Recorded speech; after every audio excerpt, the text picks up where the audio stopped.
Two black twins were humiliated in a five-star hotel until their father, who was the CEO, showed up. The afternoon sun spread like a golden blanket over the entrance to the luxurious Hotel Monarch, one of the most coveted in the city. The revolving doors reflected the blue sky, spinning lazily as a cool breeze blew across the marble pavement. It was against this backdrop of shimmering wealth that two small figures emerged, carrying colorful backpacks and eyes full of enthusiasm. Luna and Leah, two 7-year-old black twins, crossed the entrance with short, firm steps. They wore flowery dresses and clean sneakers, carefully chosen for the occasion. Each one carried a doll in her hands, dolls that, like them, had chocolate-colored skin. They smiled, enchanted by the giant chandeliers and the soft sound of the piano in the lobby. To them, it seemed like a palace of dreams. As soon as they approached the check-in counter, their smiles began to waver. On the other side of the counter, a white woman in her early 20s, Melissa, leaned boredly over the counter, running, her finger across her cell phone screen. She looked up, and what should have been a welcoming look quickly turned into an icy, almost contemptuous stare. For a moment, Melissa just stared at them. What would two such small and black girls be doing there alone in a hotel that charged thousands of dollars a night?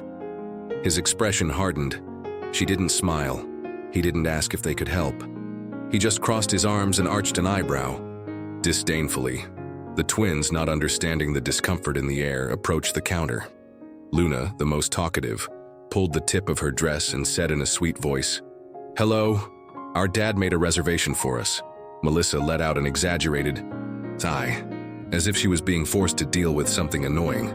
She didn't even try to smile. With an impatient gesture, she said, "And where is your responsible?" Looking around, as if he expected to see a more appropriate adult for that environment. "He'll be coming soon," Leah replied shyly, holding her sister's hand tightly. Melissa rolled her eyes discreetly and let out another audible sigh. She held out her hand as if she were doing a huge favor and asked, "Name of the reservation?" Luna replied happily, "Mr. Carter." Melissa typed slowly on the computer, but anyone who looked closely would notice. Her fingers weren't really looking. She typed anyway, looking back at her phone, without even giving her a real chance to find the name.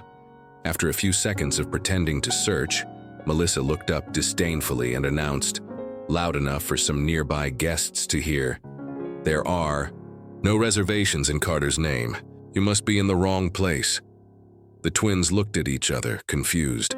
The innocent smile they brought to the door began to falter. They knew they were at the right hotel. Dad had shown them the photo of the place, had told them to wait in the lobby and he would arrive soon. Luna, trying to keep hope, pulled the confirmation paper from the small bag she was carrying. It was an impression of the reserve. She handed it to Melissa, smiling nervously. Melissa took the paper as if holding something dirty, glanced at it, and without even trying to type anything this time, returned the paper saying, "It must be false, or it's from another hotel. Here." "You have nothing." An uncomfortable silence hung in the air. Some guests began to cast furtive glances, curious about the scene. The girls stood still like two small statues while shame burned their little faces. And then, as if it were the last straw, Melissa discreetly pressed a button below the counter, calling security. Across the lobby, a tall, stern security guard began walking toward the twins, his expression closed. The palace of dreams was rapidly turning into a public nightmare, and they still didn't know that the coming storm would change everything. The security guard arrived at the counter with heavy strides, the discreet jingle of his belt echoing through the silent lobby. His eyes, hard as stone, scanned the twins as if looking for some invisible threat. Leah, always the most sensitive, stepped back, pressing the doll to her chest. Luna, trying to be brave, stood still, but her eyes lit up with the onset of tears she struggled to hold back. Melissa, with an almost victorious smile, crossed her arms and leaned over the counter. "I told you," he said to the security guard in an audible tone. "They have no reservations. They probably invaded." The security guard frowned and looked at them with a stern gaze. as if two children with backpacks and dolls could be a real risk to that luxury temple. Without even asking anything properly, he said in a low and harsh voice, "This hotel is private. Without a reservation, they cannot stay here." Luna blinked quickly, trying to understand what they were doing wrong. She pulled out the spare paper, again extending again in a trembling voice. "Our daddy made the reservation. He said he was supposed to wait here." Melissa didn't even bother to look again. He ignored the paper as if it were invisible. "Right," she said disdainfully. "And I am the Queen of England." Some nearby guests looked away, uncomfortable.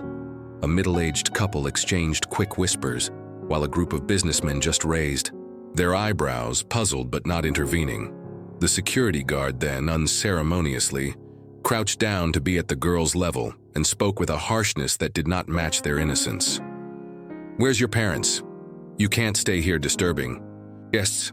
I'll have to ask you to leave if you don't have an adult." Leah sobbed softly. Luna pulled her sister close, trying to protect her while stammering, "Our daddy is coming." The security in their eyes, so confident just a few minutes ago, now turned to pure fear and shame.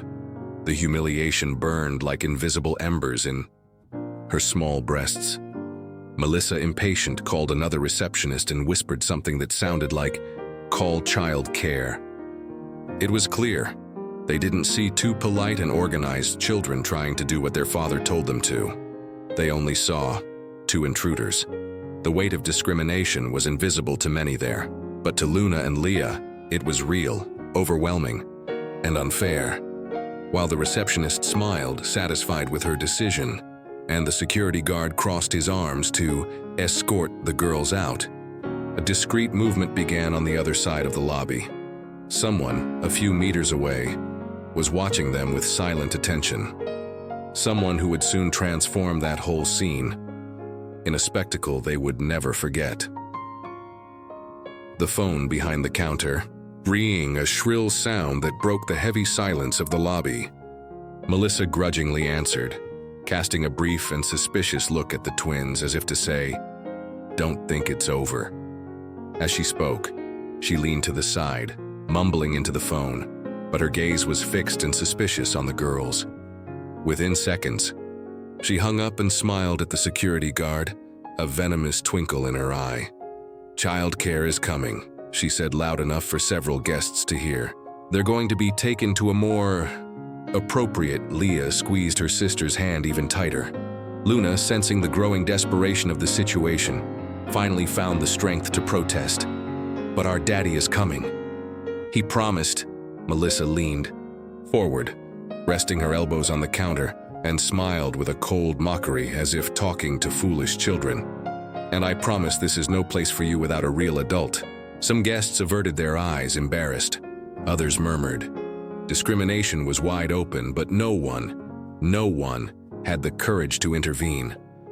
The security guard, with his arms crossed and an imposing posture, nodded for the girls to follow him, as if they were, in fact, criminals who needed to be removed.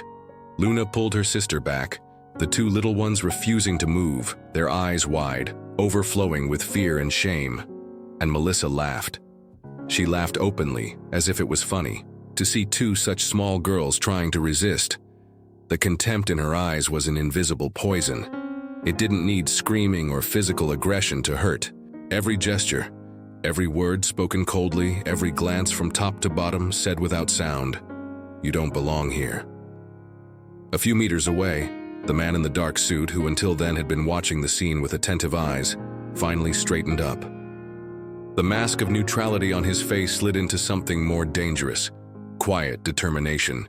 He crossed the lobby with calm steps, like a predator waiting for the right moment to attack. And this time, the real game was about to begin. The lobby seemed to breathe quietly, as if everyone felt that something big was about to happen. The security guard, impatient, reached out to touch Luna's shoulder, ready to force them out. But before his hand reached the girl, a deep, quiet voice cut through the air like a blade. "Is there a problem here?" The phrase was not loud, but it was like thunder. Everyone in the lobby, including Melissa and the security guard, instinctively turned to the direction of the voice. There he was, a man of imposing presence, wearing an impeccably cut dark suit and discreet but absurdly expensive watch. He walked with the calm of someone who knew exactly what he was doing, and who didn't need to prove anything to anyone at all. His eyes, dark and piercing, focused first on the girls. When he saw them, small, frightened, clinging to each other, a muscle in his jaw tensed. But other than that, his face remained calm, lethally calm. He walked up to them and knelt down, pulling them close in a protective embrace. Leah immediately threw herself into his arms, crying softly. Luna hugged him tightly, like someone clinging to an anchor in the middle of a storm. Melissa, still behind the counter, cleared her throat and spoke arrogantly. "Sir, if these children are known to you, please take them outside. They don't have a reservation here." The man looked up slowly, staring at Melissa with a gaze so cold it seemed to cut through the air. He did not immediately respond. He just stood up, calmly adjusted his suit on his shoulder, and with the tips of his fingers, took from the inside pocket a small black leather wallet. From inside it, he pulled out a golden card, gleaming like a small artificial sun. The entire lobby seemed to have held its breath. Melissa frowned suspiciously. The security guard also approached to peek. As soon as Melissa's eyes landed on the card, her face lost its color. It was the Master Executive card, an exclusive item reserved only for the highest members of the hotel group, and engraved in fine letters was the name that would make his world come crashing down. Ethan Carter, CEO, majority owner of Monarch Hospitality Group, the same surname that appeared on the spare paper she had despised. Melissa stepped back half a step, her lips trembling. The security guard swallowed, realizing too late the size of the mistake made. Ethan looked at Melissa, not angry but with something even worse, pure, silent contempt. He calmly pulled out his cell phone, dialed a short number and put it on speakerphone for all to hear. "This is Ethan Carter." His voice, cold and controlled, echoed through the lobby. "Immediately close this hotel for auditing. I want all the managers and directors here in 5 minutes. I repeat, now." On the other end of the line, the answer was, "Yes, sir," run over and terrified. The lobby froze. Guests, staff, everyone. No one else dared to even breathe high. The king had revealed himself, and for those who dared to mistreat their daughters, the crown that supported all that luxury was about to fall like a guillotine. The silent confrontation, calm before the storm. For a few moments, no one moved. The silence was so thick that it seemed almost physical, like an invisible fog trapping everyone in their seats. Melissa, motionless, behind the counter, held the phone as if it were a useless shield. The security guard, who moments earlier had tried to expel 2 children, now looked at the floor, his hands tensed at his sides. Ethan Carter remained where he was without raising his voice, without gesticulating dramatically. He didn't need to. His mere presence was a sentence. He bent down again with all the patience in the world and adjusted the collar of Leah's little dress, wiping with his thumb the tears that still glittered on his round face. Luna hugged him by the waist, seeking security in her absolute immobility. When Ethan stood up, it was like watching a silent tide recede, only to reveal what she had been hiding. He slid his gaze slowly across the lobby. Every person who met, his gaze, guest, receptionist, messenger, manager, instinctively lowered his eyes. Respect was not required. It was required. And then, with a breath-wrenching calm, he walked over to the counter, stopping right in front of Melissa. She tried to compose herself. He swallowed, straightened his posture, and forced a nervous smile. "Mr. Carter, I'm sorry. There must have been a misunderstanding." Ethan tilted his head slightly as if curious, or perhaps as if observing an insect before squashing it. "Misunderstanding?" he repeated quietly, with an irony so subtle that it made Melissa pale even more. Unhurriedly, he reached out to pick up the spare paper that Melissa had discarded hours earlier. He lifted the paper in front of her, saying, "Nothing. just letting the embarrassment do its work. Melissa opened her mouth, desperate to explain herself, but the words died in her throat. She knew, everyone there knew, that there was no excuse that could erase what she had done.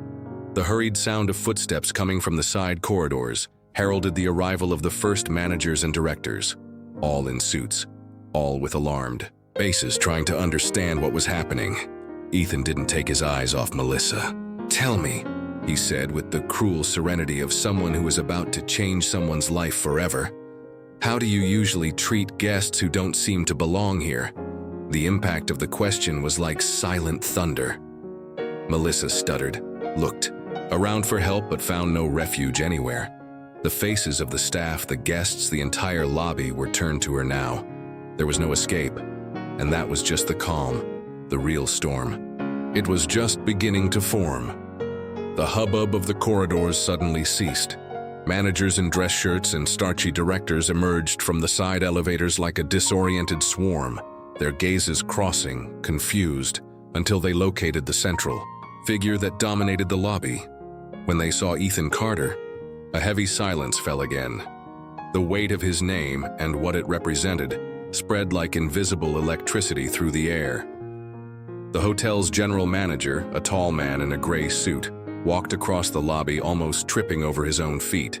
His wide eyes and pale face were living proof that he knew something big and terrible was about to happen.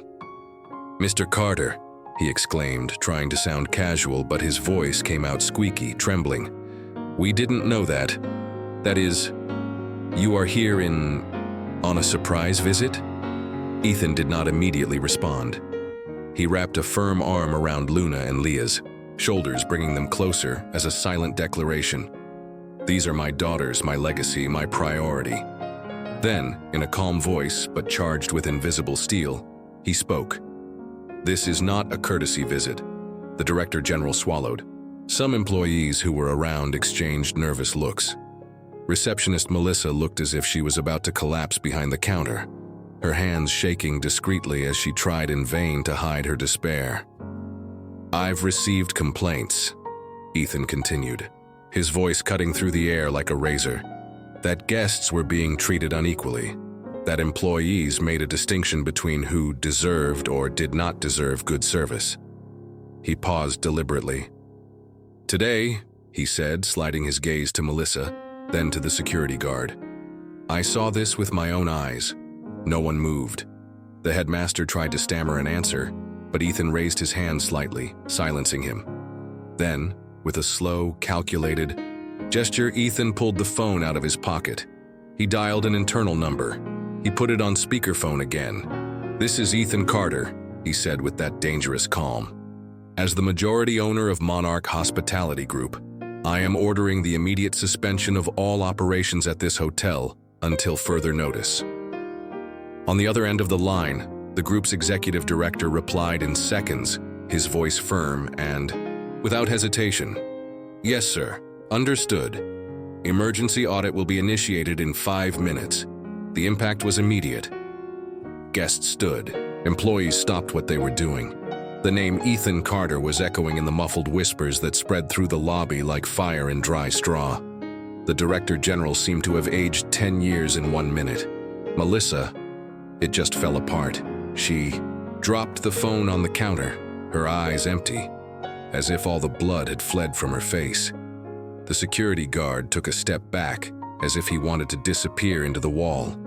Ethan turned, slowly and controlled, looking at everyone. "This hotel," he said, pausing between each word, so that each syllable would be absorbed.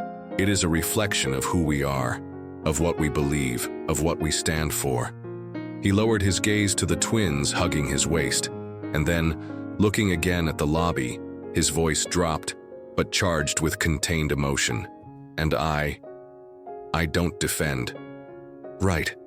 With these words, it was clear. It would not be just a dismissal. It would not be just an audit. It would be a complete change, an internal revolution. And everyone there, every guest, every employee, every curious eye, would be witnesses. Ethan's command hung in the air like an incontestable decree.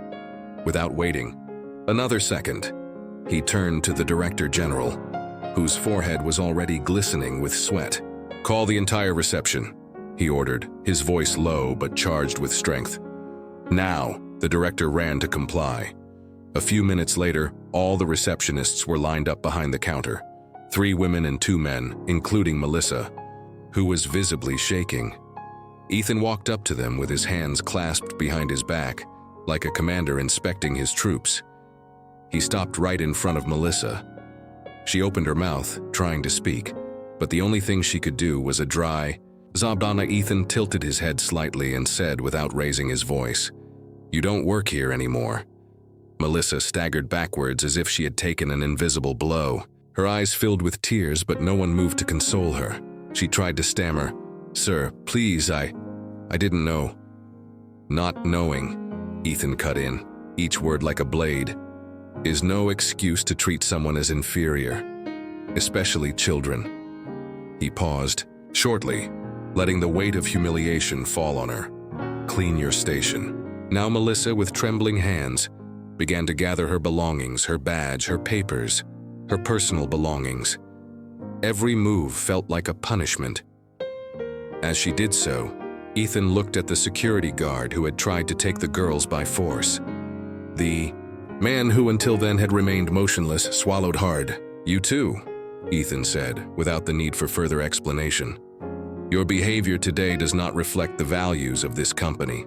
"Skirt," the security guard hesitated, as if he couldn't believe what he had just heard. But a simple glance from Ethan ended any doubt. He turned and walked slowly outside, under the watchful eyes of guests and staff, the weight of shame accompanying his every step. When Melissa finally grabbed her things and ran out of the lobby, some guests, quietly but visibly, applauded. A brief restrained sound, but loaded with meaning. Ethan stood firm, his hands now resting gently on Luna and Leah's shoulders, who watched him with wide eyes, a mixture of relief, admiration, and love. Then he turned to the rest of the employees. "Present there. A new audit is starting now," he said. "Every employee will be evaluated, every complaint will be reviewed, and everyone, he emphasized with a pause, will be treated with respect." The silence was absolute, but now it was not a silence of fear. It was the silence of transformation.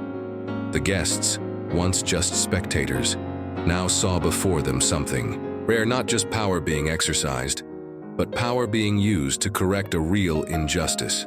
And best of all, justice was being done there, before his eyes, without excuses, without disguises, without delay. Ethan Carter wasn't just the owner of the hotel. He was the new standard, and in that hall, 2 certainties were engraved forever. The Carter twins would never be invisible again. The Monarch Hotel would never be the same. In the days that followed, the Hotel Monarch, that towering symbol of luxury, began to transform from the inside out. The audit ordered by Ethan Carter was relentless. Every forgotten complaint has been unearthed. Each ignored complaint was examined in broad daylight. Employees who carried prejudices, who treated guests with veiled discrimination, were unceremoniously terminated. But the revolution did not stop there. Ethan instituted a new mandatory training program, Hospitality Without Barriers, a crash course in respect, empathy, and real inclusion. It was not a formality. It was a new pillar of the company. The walls of the lobby, which had previously displayed only paintings of luxurious landscapes, now also boasted a new work of art, a huge mural showing true diversity, families of different ethnicities, backgrounds, styles, all being welcomed with open arms at Monarch. And right in the center of the mural, almost like a secret only for the most attentive, were 2 small figures, 2 little girls in flowery dresses, holding hands, smiling, Luna and Leah. There was no caption. He didn't need to. The image spoke for itself. Returning guests, and they did in record numbers, could tell the difference in the air. The smile at the reception was no longer rehearsed. The look of the employees was genuine. Every guest, no matter What they looked like was treated as someone who belonged there. The Monarch was no longer just a five-star hotel. It became a living symbol of what true hospitality should be. Welcome, dignity, respect. And at the top of that renaissance was Ethan Carter, not as a distant businessman in a glass office, but as a father who understood that the world his daughters would live in needed to be better. On a sunny morning weeks later, Ethan came down into the lobby by surprise, holding hands with Luna and Leah. No one had to ask who they were. The new employees bowed with sincere respect, real smiles on their faces, and as the girls ran to play near the lobby fountain, Ethan paused for a moment, staring at the mural on the wall, smiled. He took a deep breath, and he knew, without a shadow of a doubt, change was here to stay. There, in that hotel, every story would be welcome, and every child, every person, would be seen, finally, as someone who deserves to be there, forever. Sometimes real change doesn't start with big speeches. It begins in the quiet moment when someone refuses to accept injustice, no matter how small it seems. What happened in that lobby wasn't just about two little girls being mistreated. It was about all the times someone was diminished because of the color of their skin, their age, their appearance, or where they came from. Ethan Carter didn't just stand up for his daughters. He redefined what it means to be seen, to be respected. Human being, because in the end, true greatness is not measured by the money you have, but by the world you refuse to leave equal. And today, thanks to Luna, Leah, and the silent courage of those who did not accept injustice, that hotel, and who knows the world, became a slightly fairer place. If this story touched your heart, imagine how many more still need to be told. Share this message. Comment with a heart if you believe that every person deserves to be respected. And if you've ever felt like you didn't belong, know this: the problem was never you. It was the place that needed to change. Now it's your turn to make a difference. Be the open door for those who have never had one. Let this story live through you. Somos todos bem-vindos.